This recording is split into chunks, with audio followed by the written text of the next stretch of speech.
Listen, if you want to win big, I guess you have to be a shark because what they do is they move, they bite, and they survive. And if you're not doing that, you're obviously losing.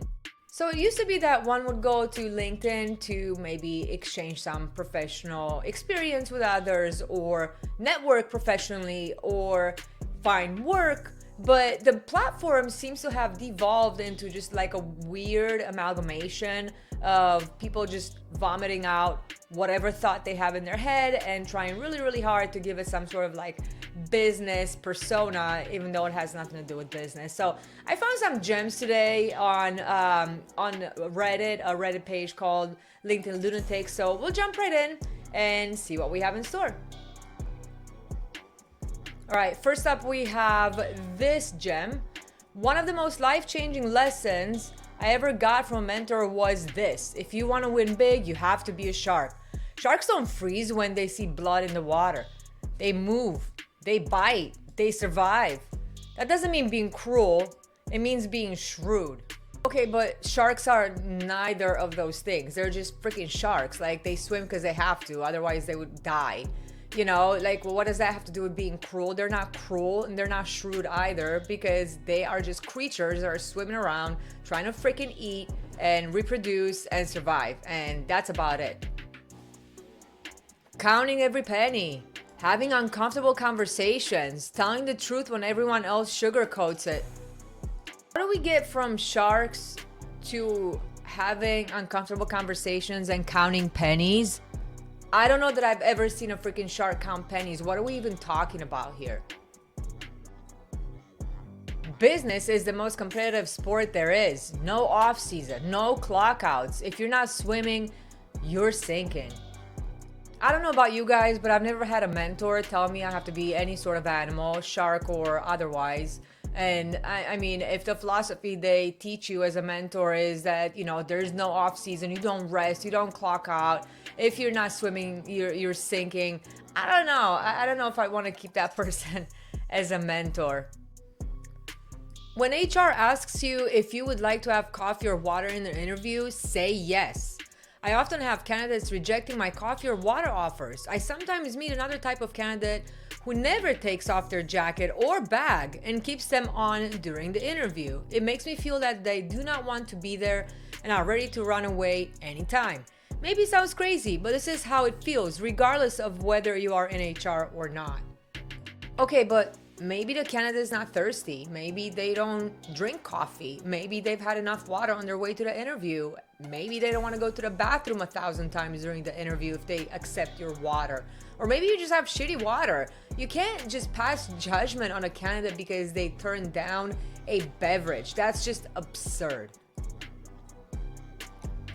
We often forget that building a human connection starts with small steps. Accepting a coffee or water offer is the first interaction with HR, a small kind of collaboration between people.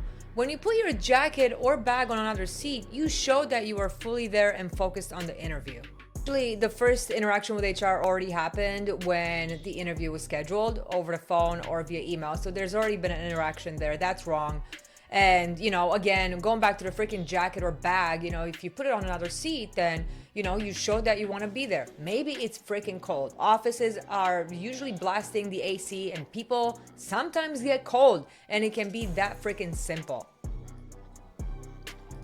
Just do empathy. If someone rejected your drink offer and sat there with their jacket and bag, would you feel comfortable being there? Interviews are mutual communication, not only HR or the candidate. The message you send through your behavior and actions do matters. Okay, generally when candidates go in for an interview, they're anxious, they're nervous, their focus is really on how they're going to be answering questions, how the interview is going to go. That's their focus.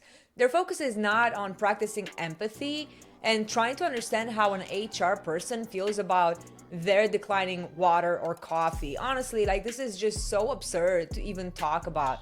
They're not even thinking about water or freaking coffee at this point. They're thinking about, I need to get a job so I can pay my bills and put food on the table for my family.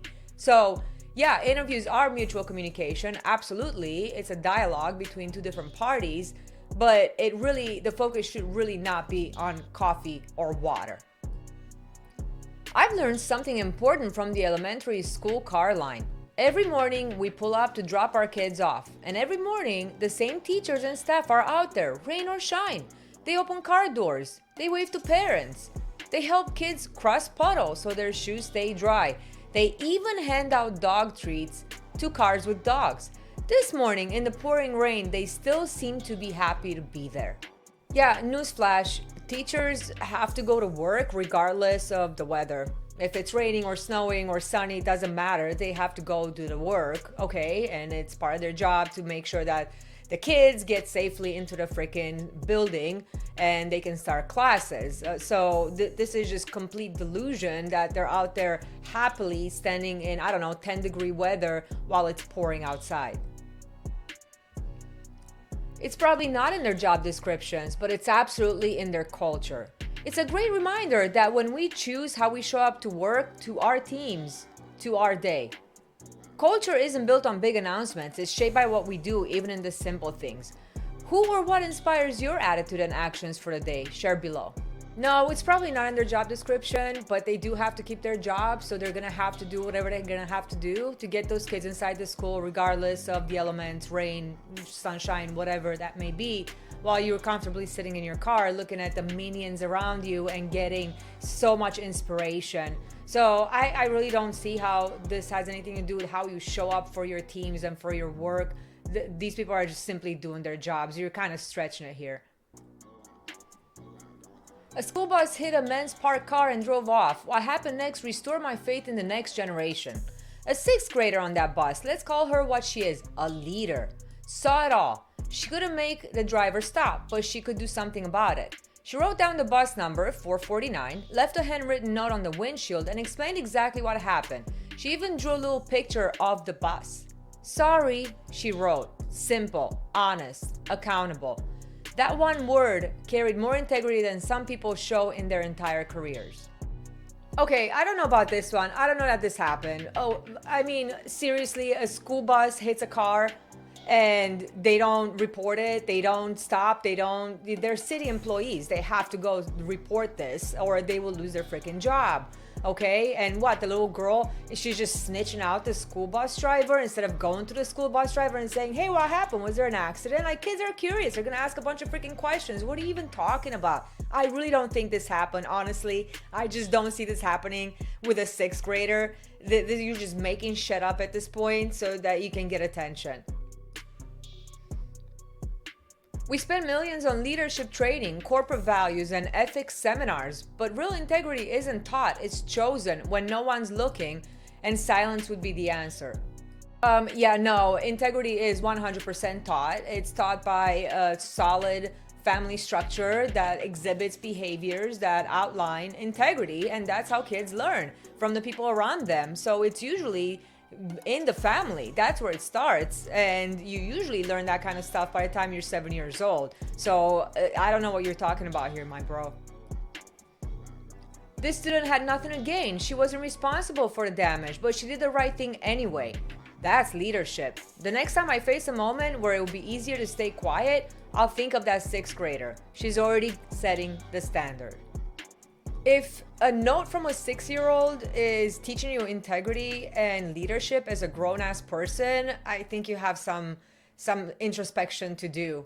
But I don't know. These are just sort of the latest posts that we can see on LinkedIn. I would really love for it to go back to being a professional platform where people exchange actual professional experience. That's the purpose of LinkedIn. And it's not Facebook. Okay, so let's go back to it being the professional network that it used to be. So let me know what you think. If you enjoyed the video, please consider liking and subscribing, and I'll see you next time.